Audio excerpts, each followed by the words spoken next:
ನಮಸ್ತೆ ಬಂಧುಗಳೇ, ಮತ್ತೊಂದು ಇಂಟರೆಸ್ಟಿಂಗ್ ಎಪಿಸೋಡ್ಗೆ ತಮ್ಮೆಲ್ಲರಿಗೂ ಸ್ವಾಗತ. ದಯಮಾಡಿ ಎಚ್.ಎನ್. ಚಂದ್ರಶೇಖರ್ ಯೂಟ್ಯೂಬ್ ಚಾನಲನ್ನು ಸಬ್ಸ್ಕ್ರೈಬ್ ಮಾಡಿಸಿ ಬೆಲ್ ಬಟನನ್ನು ಪ್ರೆಸ್ ಮಾಡಿ. ಇನ್ನೂ ಸಿದ್ದರಾಮಯ್ಯನವರು ಆಡಳಿತ ಮಾಡಿ 3 ವರ್ಷ ಕೂಡ ಆಗಿಲ್ಲ. ಆಗ್ಲೇನೆ ಈ ಸರ್ಕಾರದಿಂದ MLAಗಳು ಮಿನಿಸ್ಟ್ರುಗಳು ವಲಸೆ ಹೋಗೋ ಮಾತುಗಳು ಆಗಲಿ ಶುರುವಾಗಿದ್ದಾವೆ. ಅದ್ರ ಅರ್ಥ ಏನು ಅಂತ ಹೇಳಿದ್ರೆ, ಈಗ ಬರ್ತಿರ್ತಕ್ಕಂಥ 28ರ ಚುನಾವಣೆಯಲ್ಲಿ 28ವರೆಗೂ ಸರ್ಕಾರ ಇರುತ್ತೋ ಇಲ್ವೋ ಗೊತ್ತಿಲ್ಲ. ಅದೇ ಸಿದ್ದರಾಮಯ್ಯವರು ಅಲ್ಲಿವರೆಗೂ ಇರಲಿ ಅನ್ನೋದು ನಮ್ಮ ಹಾರೈಕೆ. ಅಕಸ್ಮಾತ್ ಇದ್ದರೆ ಆ ಚುನಾವಣೆಯಲ್ಲಿ ಯಾವುದೇ ಕಾರಣಕ್ಕೂ ಕಾಂಗ್ರೆಸ್ ಮತ್ತೆ ಅಧಿಕಾರಕ್ಕೆ ಬರೋದಿಲ್ಲ ಅಂತೇಳಿ ಜಗತ್ತಿಗೆ ಗೊತ್ತಿರತಕ್ಕಂಥ ಸತ್ಯ ಆಗ್ಬಿಟ್ಟಿದೆ. ಕರ್ನಾಟಕದ ಜನಗಳಿಗೂ ಗೊತ್ತು, ಕಾಂಗ್ರೆಸ್ನ ಕಾರ್ಯಕರ್ತರಿಗೂ ಗೊತ್ತು, ಕಾಂಗ್ರೆಸ್ನ ಲೀಡರ್ಗಳಿಗೆ MLA ಮಿನಿಸ್ಟ್ರುಗಳಿಗೂ ಗೊತ್ತಾಗೋಗಿದೆ. ಹಾಗಾಗೇನೆ ಇನ್ನೂ 2 ವರ್ಷ ಇದ್ದಾಗಲೇ ಈ ವಲಸೆ ಪರ್ವ ಶುರುವಾಗ್ಬಿಟ್ಟಿದೆ. ಯಾಕೆ ಅಂತ ಹೇಳಿದ್ರೆ, ರಾಜಕಾರಣಿಗಳಿಗೆ ಅಸ್ತಿತ್ವದ ಪ್ರಶ್ನೆ. ಒಂದು ಸರಿ ಸೋತೆ ತನ್ನ ಜೀವನನೇ ಮುಗಿದೋಗ್ಬಿಡುತ್ತೆ. ಇನ್ನು ಕಾಂಗ್ರೆಸ್ಸಲ್ಲಿ ನಮಗಿನ್ನು ಭವಿಷ್ಯನೇ ಇಲ್ಲ ಅನ್ಸ್ಬಿಟ್ಟಿದೆ. ನೋಡಿ, ನಾನು ಅನೇಕ ಬಾರಿ ಹೇಳಿದೆ, ಇವತ್ತು ಕೂಡ ರಿಪೀಟ್ ಮಾಡಿ ಹೇಳ್ತಾ ಇದ್ದೇನೆ, 2028ರ ನಂತರ ಕಾಂಗ್ರೆಸ್ಸು ಕರ್ನಾಟಕದಲ್ಲಿ ಇನ್ನು ಜನ್ಮದಲ್ಲಿ ಬರೋದಿಲ್ಲ. ರಾಷ್ಟ್ರದಲ್ಲೂ ಅಷ್ಟೇ, ಇನ್ನು ಜನ್ಮದಲ್ಲಿ ಕಾಂಗ್ರೆಸ್ ಅಧಿಕಾರಕ್ಕೆ ಬರೋದಿಲ್ಲ. ಹಾಗಾಗಿ ಈ ಮುಳುಗ್ತಿರ್ತಕ್ಕಂಥ ಹಡಗನ್ನು ಎಷ್ಟು ಬೇಗ ಇದರಿಂದ ಆಚೆ ಕಡೆಗೆ ಹೋದರೆ ನಾವು ಸೇಫ್ ಆಗ್ತೀವಿ ಅನ್ನೋದನ್ನ ಈಗಾಗಲೇ ಕ್ಯಾಲ್ಕುಲೇಷನ್ಗಳು ಅಲ್ಲಿನ ಮಂತ್ರಿಗಳು ಮತ್ತು MLAಗಳು ಶುರು ಮಾಡ್ಕೊಂಡ್ಬಿಟ್ಟಿದ್ದಾರೆ ಅಂತಕ್ಕಂಥ ಸುದ್ದಿ. ಅದರಲ್ಲಿ ಆಶ್ಚರ್ಯ ಏನೂ ಇಲ್ಲ, ರಾಜಕಾರಣಿಗಳೇ ಹಾಗೆ. ನೋಡಿ, ಕಳೆದ ಚುನಾವಣೆಗೆ ಮುಂಚೆ, ಅದಕ್ಕೂ ಹಿಂದೆ ಯಾರ್ಯಾರು ಬೇರೆ ಪಕ್ಷದಿಂದ ಕಾಂಗ್ರೆಸ್ಸಿಗೆ ಬಂದರೂ ಭಾಳಷ್ಟು ಜನ ಅದರಲ್ಲಿ ಬಂದಿದ್ದು ಕಾಂಗ್ರೆಸ್ ನೋಡಿಯಲ್ಲ ಅಥವಾ ಕಾಂಗ್ರೆಸ್ ಸಿದ್ಧಾಂತ ನೋಡಿಯಲ್ಲ. ಅವರೆಲ್ಲರೂ ಬಂದಿದ್ದು ಅಹಿಂದ ಮತ್ತು ಸಿದ್ದರಾಮಯ್ಯನವ್ರ ಮುಖ ನೋಡಿಕೊಂಡು. ಸಿದ್ದರಾಮಯ್ಯನವ್ರ ಜೊತೆ ಹೋದರೆ ಅಹಿಂದ ಓಟ್ಗಳು ನಮಗೆ ಬೀಳ್ತವೆ, ನಾವು ಗೆಲ್ತೀವಿ, ಸಿದ್ದರಾಮಯ್ಯವ್ರದ ಮಾತನಾಡಿಯುತ್ತೆ ಕಾಂಗ್ರೆಸ್ಸಲ್ಲಿ, ಹಾಗಾಗಿ ನಮಗೂ ಸ್ಥಾನ ಸುಭದ್ರ ಆಗುತ್ತೆ ಅಂತೇಳಿ ಭಾಳಷ್ಟು ಜನ ಬಂದರು. ಅದರಲ್ಲಿ ಗೆದ್ದವರು ಒಂದಷ್ಟು ಪ್ಲಂಪ್ ಪೋಸ್ಟ್ಗಳಲ್ಲೂ ಕೂಡ ಇವತ್ತಿದ್ದಾರೆ. ನಾನು ಮತ್ತೆ ರಿಪೀಟ್ ಮಾಡಿ ಹೇಳ್ತಿದ್ದೀನಿ, ಇವ್ರು ಯಾರೂ ಕಾಂಗ್ರೆಸ್ ಅಥವಾ ಕಾಂಗ್ರೆಸ್ ಸಿದ್ಧಾಂತ ನೆಚ್ಕೊಂಬಂದವರಲ್ಲ, ಸಿದ್ದರಾಮಯ್ಯ ನೆಚ್ಕೊಂಬಂದವರು. ಆದರೆ ಪರಿಸ್ಥಿತಿ ಏನಾಗಿದೆ ಅಂತ ಹೇಳಿದ್ರೆ, ಕಾಂಗ್ರೆಸ್ಸಲ್ಲಿ ಇವತ್ತು ಯಾವ ನಾಯಕನನ್ನು ನೆಚ್ಕೊಂಬಂದ್ರು ಆ ನಾಯಕನೇ ತಮ್ಮನ್ನು ಕೈ ಹಿಡಿತೇನೆ ಅಂತ ಗ್ಯಾರಂಟಿ ಯಾರಿಗೂ ಇಲ್ಲ. ಸಿದ್ದರಾಮಯ್ಯನವರೇ ಎಷ್ಟು ವೀಕ್ ಆಗಿದ್ದಾರೆ ಅಂತ ಹೇಳಿದ್ರೆ, ನಾನು ಪ್ರತಿ ವಿಡಿಯೋದಲ್ಲೂ ಹೇಳ್ತೇನೆ, ಸಿದ್ದರಾಮಯ್ಯವ್ರು ಈಗಿರೋ ಸ್ಥಿತಿನಲ್ಲಿ he is the weakest Siddaramaiah we have ever seen, and he is the weakest chief minister right now. ಅಷ್ಟು ದುರ್ಬಲ. ಇದು ಕೇವಲ ನಾನು ಹೇಳ್ತಿರೋ ಮಾತಲ್ಲ, ನಾನು ಹಿಂದೆ ಹೇಳ್ತಾ ಇದ್ದೆ, ಅದನ್ನೇ KN ರಾಜಣ್ಣವರು ರಿಪೀಟ್ ಮಾಡಿದ್ರು. ಇಷ್ಟು ವೀಕ್ ಆಗ್ತಾರೆ ಅಂತ ನಾವು ಅಂದ್ಕೊಂಡೇ ಇರಲಿಲ್ಲ. ಅದು ಯಾವ ಕಾರಣಕ್ಕೋಸ್ಕರ ಇಷ್ಟೊಂದು ವೀಕ್ ಆಗಿದ್ದಾರೆ ನಮಗೆ ಗೊತ್ತಿಲ್ಲ. ಯಾರನ್ನ ಮಾಟ ಮಂತ್ರ ಮಾಡಿಸಿದ್ರು ಏನೋ ಗೊತ್ತಿಲ್ಲ, ಅಥವಾ ಬೇರೆ ಯಾವ ಕಾರಣನೋ ಗೊತ್ತಿಲ್ಲ. ತಮ್ಮ ಜೊತೆಲಿರೋರನ್ನೆಲ್ಲ ಕೈ ಬಿಡ್ತಾ ಇದ್ದಾರೆ ಅಂತ ಹೇಳಿ KN ರಾಜಣ್ಣವರು ಅವರ ಅತ್ಯಾಪ್ತರು ಹೇಳ್ತಾ ಇದ್ದಾರೆ. ಇದು ಕಟ್ಟು ಸತ್ಯ ಕೂಡ. ಸಿದ್ದರಾಮಯ್ಯವ್ರಿಗೆ ಏನಾಗಿದೆ ಅಂತ ಹೇಳಿದ್ರೆ, ಈ ಉಳಿದಿರ್ತಕ್ಕಂಥ 2.25 ವರ್ಷದಲ್ಲಿ ಅವ್ರ ಕುರ್ಚಿ ಮಾತ್ರನೇ ಅವ್ರಿಗೆ ಕಾಣ್ತಿರೋದು. ಸಿದ್ದರಾಮಯ್ಯನವರು ಅವರ ರಾಜಕಾರಣದ ಜೀವನದ ಅಂತಿಮ ಘಟ್ಟದಲ್ಲಿದ್ದಾರೆ. 28ರ ನಂತರ ಮತ್ತೆ ಸರ್ಕಾರ ಬರೋದಿಲ್ಲ ಅಂತ ಅವ್ರಿಗೂ ಭಾಳ ಚೆನ್ನಾಗಿ ಗೊತ್ತು, ಕಾಂಗ್ರೆಸ್ ಬರೋದಿಲ್ಲ ಅಂತ ಹೇಳಿ. ಹಾಗಾಗಿ ಈ ಉಳಿದಿರ್ತಕ್ಕಂಥ 2.25 ವರ್ಷವೇ ತಮ್ಮ ಜೀವನದ ಕಡೆಯ ಚೀಫ್ ಮಿನಿಸ್ಟರ್ ಅವಧಿ. ಯಾವುದೇ ಕಾರಣಕ್ಕೂ ಇದಕ್ಕೆ ಧಕ್ಕೆ ಬರಬಾರ್ದು. ಅಟ್ಲೀಸ್ಟ್ ಇನ್ನು 2.25 ವರ್ಷ ನಾನು ಮುಖ್ಯಮಂತ್ರಿ ಚಾಲದಲ್ಲಿ ಕೂತ್ಕೊಳ್ಳೇಬೇಕು. ಈ ಹಠಕ್ಕೆ ಬಿದ್ದುಬಿಟ್ಟಿದ್ದಾರೆ ಸಿದ್ದರಾಮಯ್ಯ. ಅದಕ್ಕೋಸ್ಕರ ಹೈಕಮಾಂಡ್ ಹೇಳೋ ಎಲ್ಲದಕ್ಕೂ ತಲೆ ಆಡಿಸ್ತಾ ಇದ್ದಾರೆ. ಯಾವ ಕಾಂಪ್ರಮೈಸಿಗೆ ಬೇಕಾದ್ರೂ ರೆಡಿ ಆಗಿಬಿಟ್ಟಿದ್ದಾರೆ. ಆ ಕಾಂಪ್ರಮೈಸ್ ಕಾರಣಕ್ಕೋಸ್ಕರನೇ ಜೊತೆಲಿರೋರೆಲ್ಲರಿಗೂ DK ಶಿವಕುಮಾರ್ ಬಲಿ ಹಾಕೊಂಬಂದ್ರೂ ಕೂಡ ಅವ್ರ ಜೊತೆ ನಿಲ್ತಕ್ಕಂಥ ಧೈರ್ಯ ತೋರಿಸ್ತಾ ಇಲ್ಲ ಸಿದ್ದರಾಮಯ್ಯನವರು. ಇದು ಬಿಗ್ಗೆಸ್ಟ್ ಫ್ಯಾಕ್ಟರ್ ನಡೀತಾ ಇರೋದು ಕಾಂಗ್ರೆಸ್ಸಲ್ಲಿ. ಅದು ಅವರ ರಾಜಕೀಯ ಕಾರ್ಯದರ್ಶಿ ಗೋವಿಂದರಾಜ್ ಇರ್ಬೋದು, KN ರಾಜಣ್ಣವ್ರು ಇರ್ಬೋದು. ನೋಡಿ, KN ರಾಜಣ್ಣವ್ರದ್ದು ಅವರ ಮಂತ್ರಿಗಿರಿ ವಿಚಾರದಲ್ಲಿ ಯಾವುದೋ ಒಂದು ಸತ್ಯ ಹೇಳಿದ್ದಕ್ಕೆ ಗೌರವಯುತವಾಗಿ ರಾಜೀನಾಮೆ ಕೊಟ್ಬಿಟ್ಟು ಹೋಗ್ತೀನಿ ಅಂತೇಳಿ KN ರಾಜಣ್ಣವ್ರು ಕೇಳ್ಕೊಂಡ್ರು. ನಾಯಕ ಸಮುದಾಯದ ಬಹುದೊಡ್ಡ ನಾಯಕರು ತಾನು ಗೌರವಯುತವಾಗಿ ರಾಜೀನಾಮೆ ಕೊಟ್ಟು ಹೋಗ್ತೀನಿ ಅಂತ ಹೇಳಿದ್ರು. ಅವರೇ ಸೀಟ್ ಗಂಟ್ಕೊತೀನಿ, ಅದು ಹೆಂಗೆ ಏನು ಮಾಡ್ತೀರಾ ಮಾಡ್ಕೊಳ್ಳಿ ಅಂತೇಳಿ ಚಾಲೆಂಜು ಮಾಡಲಿಲ್ಲ. ನಾನು ರಾಜೀನಾಮೆ ಕೊಟ್ಬಿಟ್ಟು ಹೋಗ್ತೀನಪ್ಪ, ನನಗೆ ಒಂಚೂರು ಮರ್ಯಾದೆ ಕೊಡಿ, ನನಗೆ ಮುಖ ಉಳಿಸಿ ಅಂತ ಕೇಳ್ಕೊಂಡ್ರು. ಆದರೆ ಹೈಕಮಾಂಡ್, ದುರಹಂಕಾರಿ ರಾಹುಲ್ ಗಾಂಧಿ ಆರ್ಡ್ರ್ ಮಾಡಿದ್ರು ಡೆಲ್ಲಿಯಿಂದ ಸಿದ್ದರಾಮಯ್ಯಗೆ, ಯಾವುದೇ ಕಾರಣಕ್ಕೂ ರಾಜೀನಾಮೆ ತೊಗೋಬಾರ್ದು, ವಜಾ ಮಾಡಬೇಕು, ಅಂದರೆ ಕುತ್ತಿಗೆ ಹಿಡ್ದು ಆಚೆ ಕಡೆಗೆ ತಳ್ಳಬೇಕು ಅಂತೇಳಿ ಸಿದ್ದರಾಮಯ್ಯವ್ರ ಕೆಲಸ ಮಾಡಿದ್ರು. ಅವಮಾನಕರ ರೀತಿಯಲ್ಲಿ KN ರಾಜಣ್ಣವ್ರನ್ನ ಕುತ್ತಿಗೆ ಹಿಡಿದು ಮಂತ್ರಿಮಂಡಲದಿಂದ ಆಚೆ ಕಡೆಗೆ ದಬ್ಬಲಾಯಿತು. ಇವತ್ತು ಆ ನೋವಿಂದ ಆಚೆ ಕಡೆಗೆ ಬಂದಿಲ್ಲ KN ರಾಜಣ್ಣವರು. ನಿಮಗೆ ಶಿಕ್ಷೆ ಕೊಡಬೇಕು ಅಂತಿಲ್ಲ, ನಾನು ರಾಜೀನಾಮೆ ಕೊಡೋಕೆ ರೆಡಿ ಆಗಿದ್ದಿಲ್ಲ ಅಂತ ಕೇಳಿದ್ರು ಕೂಡ ರಾಜೀನಾಮೆ ತಗೊಳ್ದಂಗೆ ಒದ್ದು ಆಚೆ ಕಡೆಗೆ ಓಡಿಸೋದಿದೆಯಲ್ಲ, ಇದಕ್ಕಿಂತ ಅವಮಾನ ಕಾಂಗ್ರೆಸ್ಸಲ್ಲಿ ಯಾರೂ ಆಗಲ್ಲ. ಅದಕ್ಕಿಂತ ಹೆಚ್ಚಾಗಿ ಬಲಗೈ ಬಂಟ, ಸಿದ್ದರಾಮಯ್ಯರ ಬಲಗೈ ಬಂಟಾರ KN ರಾಜಣ್ಣವರು, ಅವನ್ನ ಉಳಿಸ್ಕೊಳ್ಳಿಲ್ಲ. ಇವತ್ತು ಏನು ದಾವಣಗೆರೆ ಉಪಚುನಾವಣೆಯಲ್ಲಿ ಯಾವ್ಯಾವ ಮುಸ್ಲಿಂ ನಾಯಕರುಗಳ ತಲೆದಂಡಗಳಾಗ್ತಿದೆ, ಯಾರ್ರೀ ಅವರು? ಯಾರು ನಸೀರ್ ಅಹಮದ್? ಎಗೈನ್ ಇದೇ ಸಿದ್ದರಾಮಯ್ಯರ ಬಲಗೈ ಬಂಟರು, ರಾಜಕೀಯ ಕಾರ್ಯದರ್ಶಿ ಆಗಿದ್ದವರು. ಅವ್ರ ತಲೆದಂಡ ಆಯಿತು, ಕಾಯಕ್ಕಾಗಲಿಲ್ಲ ಅವ್ರನ್ನ. ಇವತ್ತು ಜಮೀರ್ ತಲೆ ಮೇಲೆ ಕತ್ತಿ ಅಳ್ಳಾಡ್ತಾ ಇದೆ. ಯಾವ ಕ್ಷಣದಲ್ಲಿ ಬೇಕಾದ್ರೂ ಅವ್ರು ಮಂತ್ರಿಗಿರಿ ಹೋಗ್ಬೋದು. ಸಿದ್ದರಾಮಯ್ಯವ್ರು ಏನಾದರೂ ಮಾಡ್ತಾ ಇದ್ದಾರಾ? ಒಂದು ಮಾತಾಡಿದ್ರೆ ಇಲ್ಲಿವರೆಗೂ ಜಮೀರ್ ಪರವಾಗಿ ಇಲ್ಲ.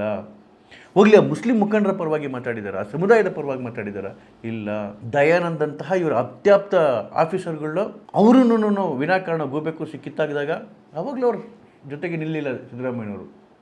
ಇದರ ಅರ್ಥ ಏನು ಅಂತ ಹೇಳಿದ್ರೆ, ಯಾರ್ಯಾರು ಈ ಅಹಿಂದ ನಂಬ್ಕೊಂಡು ಸಿದ್ದರಾಮಯ್ಯನ ನಂಬ್ಕೊಂಡು ಕಾಂಗ್ರೆಸ್ಸಲ್ಲಿ ಇದ್ದಾರೆ ಅವರೆಲ್ಲರಿಗೂ ಒಂದು ಆತಂಕ ಸೃಷ್ಟಿಯಾಗಿದೆ, ನಮ್ಮನ್ನು ಸಿದ್ದರಾಮಯ್ಯ ಕಾಪಾಡಲ್ಲ.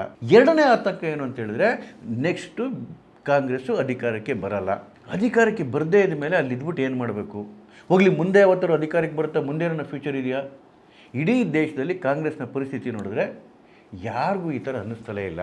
ಹಾಗಾಗಿ ವಲಸೆ ಹೋಗಿ ಈಗಲೇ ಯಾವುದನ್ನು ಸೇಫ್ ಜಾಗಗಳು ನೋಡ್ಕೊಂಬೋಣ, ಎಲ್ಲರೂ ಜಾಗ ಸಿಗುತ್ತಾ ಅಂತ ಹುಡುಕ್ತಾ ಇದ್ದಾರೆ. BJPಯಲ್ಲಿ ಸಿಗುತ್ತಾ, JDS ಅಲ್ಲಿ ಸಿಗುತ್ತಾ, ಎಲ್ಲರೂ ಜಾಗ ಸಿಗುತ್ತಾ ಅಂತೇಳಿ ಹುಡುಕ್ತಾ ಇದ್ದಾರೆ. ನಾನು ಆಗಲೇ ಒಂದು ಪದ ಯೂಸ್ ಮಾಡಿದೆ, ಮುಳುಗೋ ಹಡಗು ಅಂತೇಳಿ. ಇಡೀ ದೇಶದಲ್ಲಿ ಕಾಂಗ್ರೆಸ್ನ ಪರಿಸ್ಥಿತಿ ಹೇಗಿದೆ ಅಂತ ಹೇಳಿದ್ರೆ, ಯಾರೂ ಕೂಡ ಆ ಪಕ್ಷದ ಜೊತೆ ನಿಂತ್ಕೊಳ್ಳೋಕೆ ಇಷ್ಟಪಡ್ತಿಲ್ಲ. ಇವನ್ ಆ ಲೀಡರ್ಗಳನ್ನೇ 2018ರಲ್ಲಿ ಇಂಡಿಯಾ ಟುಡೇನಲ್ಲಿ ಒಂದು ದೊಡ್ಡ ಆರ್ಟಿಕಲ್ ಬಂತು, ಫ್ರಂಟ್ ಪೇಜಲ್ಲೇ ಒಂದು ಫೋಟೋ ಬೇರೆ ಬಂತು. ಅದರಲ್ಲಿ the Young Turks of Congress ಅಂತೇಳಿ 18 ಜನಗಳ ಫೋಟೋ ಇತ್ತು ಅದರಲ್ಲಿ. ಅಂದರೆ ಆಗ ರಾಹುಲ್ ಗಾಂಧಿ ಕಾಂಗ್ರೆಸ್ನ ರಾಷ್ಟ್ರೀಯ ಅಧ್ಯಕ್ಷರಿದ್ದರು. ಅವರು ಈ ಹಳಬರನ್ನೆಲ್ಲ ಕಿತ್ತಾಕ್ಬಿಟ್ಟು ಹೊಸ ಪಡೆಯೊಂದಿಗೆ ನಾನು ಹೊಸ ಕಾಂಗ್ರೆಸ್ ಕಟ್ತೀನಿ ಅಂತೇಳಿ ಹೊರಟರು. ಅವ್ರ ಜೊತೆ 18 ಜನ ತುಂಬ ಯಂಗಾಗಿದ್ದಂತಹ ತುಂಬ ಇನ್ಫ್ಲೂಯೆನ್ಷಿಯಲ್ ಯುವಕರು ಅವ್ರ ಜೊತೆ ನಿಂತ್ಕೊಂಡಿದ್ರು. ಆ ರಾಜ್ಯಗಳಲ್ಲಿ ತುಂಬ ಇನ್ಫ್ಲೂಯೆನ್ಷಿಯಲ್ ಆಗಿದ್ದವರು. ಅದು ಜ್ಯೋತಿರಾದಿತ್ಯ ಸಿಂಧ್ಯಾ ಮಧ್ಯಪ್ರದೇಶದಿಂದ ಇರ್ಬೋದು, ಸಚಿನ್ ಪೈಲಟ್ ರಾಜಸ್ಥಾನದಿಂದ ಇರ್ಬೋದು, ಗೌರವ್ ಗೊಗೋಯ್ ಅಸ್ಸಾಮಿಂದ ಇರ್ಬೋದು, ಜಿತೇಂದ್ರ ಪ್ರಸಾದ ಉತ್ತರ ಪ್ರದೇಶದಿಂದ ಇರ್ಬೋದು, ಮಿಲಿಂದ್ ದೇವರ ಮುಂಬೈಯಿಂದ ಇರ್ಬೋದು. ಈ ರೀತಿಯಾಗಿ 18 ಜನಗಳ ಒಂದು ಪಡೆಯನ್ನು ಕಟ್ಕೊಂಡು, ಈ ಪಡೆಯಿಂದಲೇ ನಾನು ಕಾಂಗ್ರೆಸ್ಸನ್ನು ಕಟ್ತೀನಿ, ನನಗೆ ಯಾರು ಹಳಬರ ಅವಶ್ಯಕತೆ ಇಲ್ಲ, ಬೇರೆ ಯಾರ ಅವಶ್ಯಕತೆ ಇಲ್ಲ ಅಂತೇಳಿ ಇವರೇ 18 ಜನ ಕಾಂಗ್ರೆಸ್ನ ಆಧಾರ ಸ್ತಂಭಗಳು ಅಂತ ಹೇಳಿ ಯಂಗ್ ಟರ್ಕ್ಸ್ ಅಂತ ಮಾಡ್ಬಿಟ್ಟು ಟೀಮ್ ಇಟ್ಕೊಂಡ್ರು ರಾಹುಲ್ ಗಾಂಧಿ. ಇವತ್ತು ಕೇವಲ ಇಬ್ಬರನ್ನು ಬಿಟ್ಟರೆ ಇನ್ನೆಲ್ಲರೂ ಕಾಂಗ್ರೆಸ್ ಬಿಟ್ಟು ಹೊರಟೋದ್ರು ರೀ. ಯಾರು ಕಾಂಗ್ರೆಸ್ನ ಆಧಾರ ಸ್ತಂಭಗಳು ಅಂಥೇಳಿ ಕೇವಲ 7-8 ವರ್ಷದಿಂದ ಹಿಂದೆ ರಾಹುಲ್ ಗಾಂಧಿ ಒಂದು ಪಡೆಯನ್ನು ಕಟ್ಟಿದ್ರು, ಅತ್ಯಾಪ್ತರ ಪಡೆ, ಅತಿ ನಂಬಿಕಸ್ಥರ ಪಡೆ. ಆ ಪಡೆಯಲ್ಲಿ ಇವಾಗ ಸಚಿನ್ ಪೈಲಟ್ ಮತ್ತು ಗೌರವ್ ಗೊಗೋಯ್ ಬಿಟ್ಟರೆ ಇನ್ಯಾರೂ ಕಾಂಗ್ರೆಸ್ಸಲ್ಲಿಲ್ಲ. ಎಲ್ಲರೂ ಬೇರೆ ಬೇರೆ ಪಕ್ಷಕ್ಕೆ ಹೋಗ್ಬಿಟ್ಟಿದ್ದಾರೆ. ಭಾಳಷ್ಟು ಜನ BJPಲಿದ್ದಾರೆ, ಜಿತೇಂದ್ರ ಪ್ರಸಾದ BJPಲಿದ್ದಾರೆ, ಜ್ಯೋತಿರಾದಿತ್ಯ ಸಿಂಧ್ಯಾ BJPಲಿದ್ದಾರೆ, ಮಿಲಿಂದ್ ದೇವರ ಶಿವಸೇನಾದಲ್ಲಿದ್ದಾರೆ. ಅದರರ್ಥ ಯಾರು ತಾವು ಕಾಂಗ್ರೆಸ್ ಕಟ್ತೀವಿ ಅಂತ ಬಂದ್ರಲ್ಲ ಅವ್ರಿಗೇನೆ ಭ್ರಮನಿರಸನ ಆಗ್ಬಿಡ್ತು. ಅವ್ರಿಗೆ ಗೊತ್ತಾಗೋಗ್ಬಿಡ್ತು ಈ ಕಾಂಗ್ರೆಸ್ನ ಕಟ್ಟಲಿಕ್ಕೆ ಆಗೋದಿಲ್ಲ. ಈ ರಾಹುಲ್ ಗಾಂಧಿ ಅಂತ ಲೀಡರ್ಶಿಪ್ಪಲ್ಲಿ, ಸೋನಿಯಾ ಗಾಂಧಿ ಅಂತ ಲೀಡರ್ಶಿಪ್ಪಲ್ಲಿ ಇಡೀ ಸಿದ್ಧಾಂತವೇ ನೆಲ ಕಚ್ಚಿರೋ ಈ ವ್ಯವಸ್ಥೆ ಒಳಗಡೆಗೆ ಈ ರಾಷ್ಟ್ರ ವಿರೋಧಿ ಮೈಂಡ್ಸೆಟ್ಟಲ್ಲಿ, ಲೆಫ್ಟಿಸ್ಟ್ ಮೈಂಡ್ಸೆಟ್ಟಲ್ಲಿ ಕಾಂಗ್ರೆಸ್ ಕಟ್ಟೋಕ್ಕಾಗಲ್ಲ, ಕಾಂಗ್ರೆಸ್ಸಿಗೆ ಭವಿಷ್ಯ ಇಲ್ಲ ಅಂತೇಳಿ ಚೆನ್ನಾಗಿ ಗೊತ್ತಾಗೋಯ್ತು. ಹಾಗಾಗಿ ಅವರೆಲ್ಲರೂ ಕೂಡ ಕಾಂಗ್ರೆಸ್ ಬಿಟ್ಬಿಟ್ಟು ಹೊರಟ್ಬಿಟ್ರು. ನೋಡಿ, ಕಳೆದ 1-1.5 ದಶಕದಲ್ಲಿ ಸುಮಾರು 11 ಜನ ಕಾಂಗ್ರೆಸ್ಸಲ್ಲಿ ಚೀಫ್ ಮಿನಿಸ್ಟರ್ಗಳಾಗಿದ್ದವರು, ಅವರು ಇವರು ಬಿಡ್ಬಿಡಿ, ಚೀಫ್ ಮಿನಿಸ್ಟರ್ಗಳಾಗಿದ್ದವರು, ಕಾಂಗ್ರೆಸ್ನ ಚೀಫ್ ಮಿನಿಸ್ಟರ್ಗಳಾಗಿದ್ದವರು ಕಾಂಗ್ರೆಸ್ನ ಬಿಟ್ಟು ಬೇರೆ ಬೇರೆ ಪಕ್ಷಕ್ಕೆ ಹೋಗ್ಬಿಟ್ಟಿದ್ದಾರೆ. ಇವಾಗ ನೀವು ಕಾಶ್ಮೀರದಿಂದ ಕನ್ಯಾಕುಮಾರಿವರೆಗೂ ನೋಡ್ಕೊಂಬನ್ನಿ, ಆಲ್ಮೋಸ್ಟ್ ಎಲ್ಲ ರಾಜ್ಯದಲ್ಲೂ. ಕಾಶ್ಮೀರದಲ್ಲಿ ಗುಲಾಂ ನಬಿ ಆಜಾದ್ ಚೀಫ್ ಮಿನಿಸ್ಟರ್ ಆಗಿದ್ರು, ಅವರು ಕಾಂಗ್ರೆಸ್ ಬಿಟ್ಬಿಟ್ಟು ಹೊಸ ಪಕ್ಷ ಕಟ್ಟಿದ್ರು. ಪಂಜಾಬಲ್ಲಿ ಅಮರೀಂದರ್ ಸಿಂಗ್ ಕಾಂಗ್ರೆಸ್ ಬಿಟ್ಟರು. ಉತ್ತರಾಖಂಡದಲ್ಲಿ ವಿಜಯ್ ಬಹುಗುಣ ಬಿಟ್ಟೋದ್ರು. ಉತ್ತರ ಪ್ರದೇಶದಲ್ಲಿ ND ತಿವಾರಿ ಬಿಟ್ಟರು. ಮಹಾರಾಷ್ಟ್ರದಲ್ಲಿ ಅಶೋಕ್ ಚವಾಣ್ ಬಿಟ್ಟರು. ಛತ್ತೀಸ್ಗಢದಲ್ಲಿ ಅಜಿತ್ ಜೋಗಿ ಬಿಟ್ಟರು. ಕರ್ನಾಟಕದಲ್ಲಿ SM ಕೃಷ್ಣ ಅವರು ಬಿಟ್ಟರು. ಆಂಧ್ರದಲ್ಲಿ ಕಿರಣ್ ಕುಮಾರ್ ರೆಡ್ಡಿ, ಗೋವಾದಲ್ಲಿ ದಿಗಂಬರ್ ಕಾಮತ್, ಅರುಣಾಚಲ ಪ್ರದೇಶದಲ್ಲಿ ಪೇಮಾ ಖಂಡು. ನೀವು ಯಾವ್ದಾದ್ರು ರಾಜ್ಯಕ್ಕೆ ಹೋಗಿ ಚೀಫ್ ಮಿನಿಸ್ಟರ್ಗಳಾಗಿದ್ದರು ಕೂಡ ಅವರಿಗೆ ಆ ನಂಬಿಕೆ ಹೊರಟೋಯ್ತು, ಈ ಕಾಂಗ್ರೆಸ್ಗೆ ಭವಿಷ್ಯ ಇಲ್ಲ ಅಂತ ಹೇಳಿ. ಯಾಕೆ ಅಂತ ಹೇಳಿದ್ರೆ, ನೋಡಿ, ಪಕ್ಷ ಅಂತ ಹೇಳಿದ್ರೆ ಅದಕ್ಕೊಂದು ಸಿದ್ಧಾಂತ ಇರಬೇಕು ರೀ. ಕಾಂಗ್ರೆಸ್ ಅಲ್ಲಿ ನೋಡಿ, ಆ ಪಕ್ಷಕ್ಕೂ ಒಂದು ಸಿದ್ಧಾಂತ ಇಲ್ಲ, ಆ ಲೀಡರ್ಸ್ಗೂ ಒಂದು ಸಿದ್ಧಾಂತ ಇಲ್ಲ. ಈ ರಾಹುಲ್ ಗಾಂಧಿ ಅಂತ ಅರೆ ಹುಚ್ಚು ನಂಬ್ಕೊಂಡು ಏನು ಆ ದೇಶ ವಿರೋಧಿ ಮನಸ್ಥಿತಿನಲ್ಲಿ, ಆ ಸಂಸ್ಕೃತಿ ವಿರೋಧಿ ಮನಸ್ಥಿತಿನಲ್ಲಿ ಯಾರಿಗೆ ತಾನೇ ಆ ಪಕ್ಷದಲ್ಲಿ ಇರಬೇಕು ಅನ್ಸುತ್ತೀರಿ? ಅದೇ ನಡೀತಿರೋದು ಕರ್ನಾಟಕದಲ್ಲೂ ಕೂಡ. ಇವತ್ತು ಬಹಳಷ್ಟು ಜನಕ್ಕೆ ಭಯ ಶುರುವಾಗ್ಬಿಟ್ಟಿದೆ, ನಮ್ಮ ಭವಿಷ್ಯ ಏನು ರಾಜಕಾರಣದಲ್ಲಿ ಅಂತೇಳಿ. ಈಗಾಗಲೇ ಜಮೀರ್ ಕುಮಾರಸ್ವಾಮಿ ಜೊತೆ ಮಾತಾಡ್ತಾ ಇದ್ದಾರೆ ಅಂತೇಳಿ ಸುದ್ದಿ ಬರ್ತಾ ಇದೆ. ಜಮೀರ್ಗೆ ಆಗ್ತಿರೋ ಅವಮಾನ ನೋಡಿದ್ರೆ ಅದೇನು ವಿಶೇಷ ಕೂಡ ಅನ್ಸಲ್ಲ. ಮಂತರಗೌಡ, ಕೊಡಗಿನ ಕಾಂಗ್ರೆಸ್ ಶಾಸಕರು, ಅವರಾಗ್ಲೇ ಒಂದು ಹೆಜ್ಜೆ ಆಚೆ ಇಟ್ಟಿದ್ದಾರೆ ಅಂತೇಳಿ ಸುದ್ದಿ ಬರ್ತಾ ಇದೆ. ಅವ್ರ ತಂದೆ ವಾಲೆ ಮಂಜು JDS ಶಾಸಕರು, ಅವರೇನೇನೆ ಇದನ್ನೆಲ್ಲ ಪ್ರೋಸೆಸ್ ನೋಡ್ತಾ ಇದ್ದಾರೆ ಅಂತ ಹೇಳಿ ಸುದ್ದಿ. ಇನ್ನು ಚನ್ನಪಟ್ಟಣದ ಯೋಗೀಶ್ವರು, ಅವ್ರಿಗಲ್ಲಿ ಇರಾಕೆ ಆಗ್ತಾ ಇಲ್ಲ ಕಾಂಗ್ರೆಸ್ಸಲ್ಲಿ. ಅಲ್ಲಿ DK ಶಿವಕುಮಾರ್ ಮತ್ತು ಅವರ ತಮ್ಮನ ಆಧಿಪತ್ಯ ಆ ಏರಿಯಾದಲ್ಲಿ BJPಲಿದ್ದಾಗ ಅವ್ರಿಗೆ ಟಕ್ಕರ್ ಕೊಟ್ಕೊಂಡು ಒಂಥರ ರಾಜನ್ ಥರ ಮೆರಿತಾ ಇದ್ರು ಯೋಗೀಶ್ವರು. ಈಗ ಹೋಗಿ ಅಲ್ಲೋಗಿ ಅವ್ರು ಅಡಿಯಾಳಾಗಿ ಹೇಗಿದ್ರು ಅವ್ರಿಗೆ ಅರ್ಥ ಆಗ್ತಿಲ್ಲ. ಅದಕ್ಕೆ ಮೊನ್ನೆ ಒಂದು ಮಾತಾಡಿದ್ರು ಅವರು, ನಾನು ತಾಲೂಕು ಬಿಟ್ಬಿಟ್ಟು ಆಚೆ ಕಡೆಗೆ ಬರ್ತಲೇ ಇಲ್ಲ, ತಾಲೂಕಿಗೆ ನಾನು ಬೌಂಡ್ರಿ ಹಾಕೊಂಡ್ಬಿಟ್ಟಿದ್ದೀನಿ, ಯಾವತ್ತು ನೀವೆಲ್ಲ ನನಗೆ ಶಕ್ತಿ ಕೊಡ್ತೀರಿ ಆವತ್ತು ನಾವು ಆಚೆ ಕಡೆಗೆ ಬರ್ತೀನಿ ಅಂದರು. ಏನಾದ್ರ ಅರ್ಥ? ಯಾರು ಕೊಡಬೇಕು ಶಕ್ತಿ? ಅಲ್ಲಿ ಪತ್ರಕರ್ತರು ಕೊಡಬೇಕಾ, ಜನ ಕೊಡಬೇಕಾ ನೆಕ್ಸ್ಟ್ ಎಲೆಕ್ಷನಲ್ಲಿ? ಅದ್ರ ಅರ್ಥ ಅವ್ರಿಗೂ ಈ ಕಾಂಗ್ರೆಸ್ಸಿಂದ ಆಚೆ ಕಡೆಗೆ ಬರಬೇಕು ಅಂತ ಅನ್ಸ್ಬಿಟ್ಟಿದೇನೋ. ಇನ್ನು ಬಹಳಷ್ಟು ಜನ ಮುಸ್ಲಿಂ ಲೀಡರ್ಗಳು ದಾವಣಗೆರೆ ಉಪಚುನಾವಣೆಗೆ ಅಂತೂ it is open up the Pandora box ಅನ್ಸುತ್ತೆ. ಇಲ್ಲಿವರೆಗೂ ಯಾವ ಅಸಹನೆ ಮತ್ತೆ ಯಾವ ಒಂದು ಕ್ರೋಧ ಕಾಂಗ್ರೆಸ್ ಬಗ್ಗೆ ಇತ್ತು ಮುಸಲ್ಮಾನ್ ನಾಯಕರಿಗೆ, ಮುಸಲ್ಮಾನ್ ಮತದಾರರಿಗೆ, ಅದರ ಕಟ್ಟೆನೆ ಹೊಡೆದೋಗ್ಬಿಡ್ತು ದಾವಣಗೆರೆ ದಕ್ಷಿಣ ಎಲೆಕ್ಷನ್ ಟೈಮಲ್ಲಿ. ಕಾಂಗ್ರೆಸ್ ನಡ್ಕೊಂಡಿದ್ದ ರೀತಿ, ಎಸ್ ಮಲ್ಲಿಕಾರ್ಜುನ್ ಜಮೀರ್ ಅಹ್ಮದ್ ಬಗ್ಗೆ ಮಾತಾಡಿರೋ ಮಾತುಗಳು ಒಂದ್ಸರಿ ಅಲ್ಲ ಎರಡು ಸರಿ ಇಲ್ಲ, ಡೆಲಿಬರೇಟ್ಲಿ ಅವನ್ನ ಯಾರು ಇಲ್ಲಿ ಬಂದು ಮಾತಾಡೋದಕ್ಕೆ ಅಂತೇಳಿ ಒಬ್ಬ ಮಂತ್ರಿ ಬಗ್ಗೆ ಮಾತಾಡ್ತಾನೆ ಅಂತ ಹೇಳಿದ್ರೆ ಅದು ಕೇವಲ ಜಮೀರ್ ಮಾಡಿದ್ದ ಅವಮಾನ ಅಲ್ಲ, ಇಡೀ ಸಮುದಾಯಕ್ಕೆ ಮಾಡಿದ್ದ ಅವಮಾನ. ಇನ್ನೊಂದ್ಸರಿ ಕೇಳಿದ ಪ್ರಶ್ನೆಗೆ ಬರೋಕೇನೋ ಹೇಳಿದ್ದೀನಿ, ಅವ್ನು ಬರ್ತಿರೋ ಚಲೋ ಐತೆ.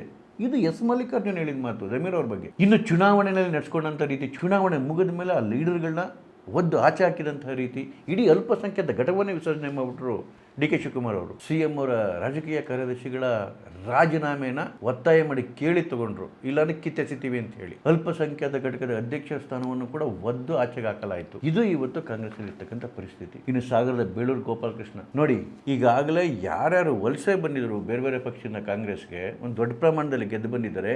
ಈಗ ಅವರೆಲ್ಲ ಗಲಾಟೆ ಶುರು ಮಾಡ್ಕೊಂಡಿದ್ದಾರೆ. ನಮಗೆ ಕೂಡ ಮಂತ್ರಿಮಂಡಲದಲ್ಲಿ ಅವಕಾಶ ಕೊಡ್ಲಿಲ್ಲ ಅಂದರೆ ಅದು ಮುಂದೆ ಕ್ವಶನ್ ಮಾರ್ಕ್.